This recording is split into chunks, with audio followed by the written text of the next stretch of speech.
So there's a lot of different videos all over social media, and a lot of people are putting in their 2 cents and what they think.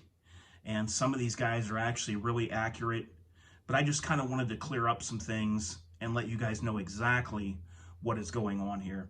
What you see on the table there is an SB tactical brace.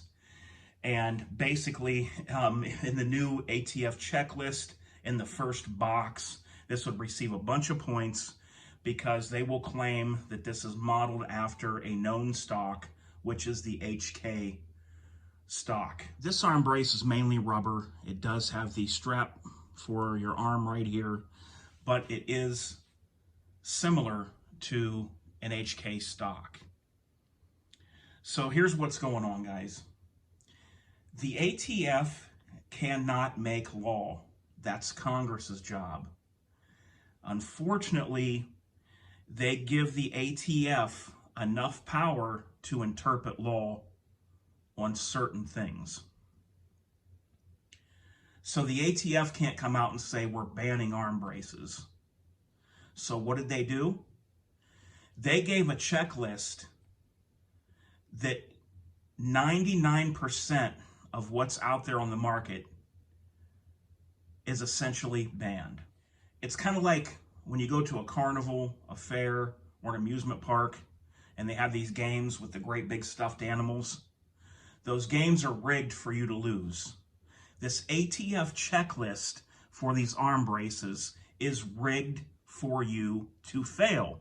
And what's even worse than that, they left it open-ended and said in a paragraph on this paper, even if your firearm and arm brace meets all the criteria on this list and does not receive 4 points, we may still deem that your braced firearm is a short-barreled rifle or an SBR and is subject to an NFA tax, and you could receive a felony if you own this firearm. So they said, so it doesn't even matter. They put out a point system and then said this point system doesn't even matter.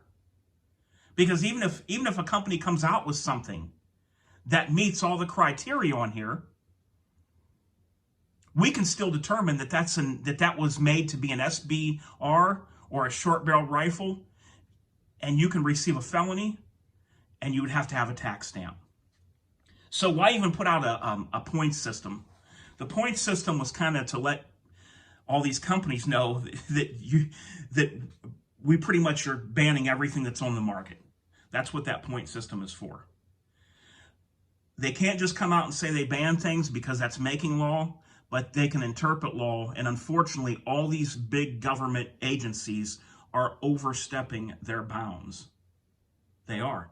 They're overreaching. And we've already been infringed on, guys. I tell you this all the time. We were infringed on years ago. That battle was never fought. We need to fight on these things now. Those old battles are over with. We need to fight for these things and then start fighting the old traditional things and taking it to the Supreme Court. This piece of rubber doesn't make anything more dangerous than what it already is. It's simply a way to chip away at anything they can grasp, anything they can get a hold of to chip away and ban it from us is what they want to do. They can't just outright ban AR pistols or ARs. So what they will do is they will chip away at every single little thing that they can get their hands on. I mean, there's parts in the paperwork for the ATF that say, if you have flip-up sights, you get points. If it doesn't have sights at all, you still get points. It's designed to fail. Specifically, the paperwork is designed to fail. I'm here to let you know that's what it is. If this goes into effect after the comment period, which we're in right now, you could effectively be a felon for just owning items that you purchased legally from a gun store, paid your hard-earned money for, paid your sales taxes on, with money that you earned and paid federal taxes on. You could be a felon for that item. Now, about the best thing that you can do right now is go to the ATF website and leave comments on this. We're still in the comment period right now. And if they just get flooded and flooded with comments, it can change things. It did last time. They pulled it, and now they're doing it again. So how far do we let them infringe? Because it's never enough. Oh no, it's never enough. They always want more. They're like a hungry, greedy monster. They're never full. They always need more, more, more. You give me this, okay, next time something happens, or the next thing I don't like about the looks of a firearm, I'm going to go after that. Then once I get that, I'm going to go after this, and then pretty soon you have nothing left. So all it is designed to do is chip away at our gun rights, and make no mistake about it. This checklist of this 4-point thing is designed to fail. I'm not going to mention any names, but I seen a guy on YouTube bring out a firearm, a pistol, with this brace, and he probably called it a stock in his video, no less than 10 times. He referred to this brace as a stock. And he went through the checklist and, in his mind, pretended that his gun passed. His gun did not pass.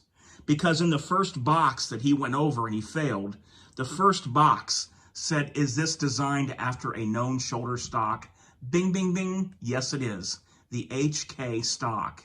Look at it. It's got 2 holes in it. It's just a little different with where this bar is and these holes are, but that's exactly what it's designed after.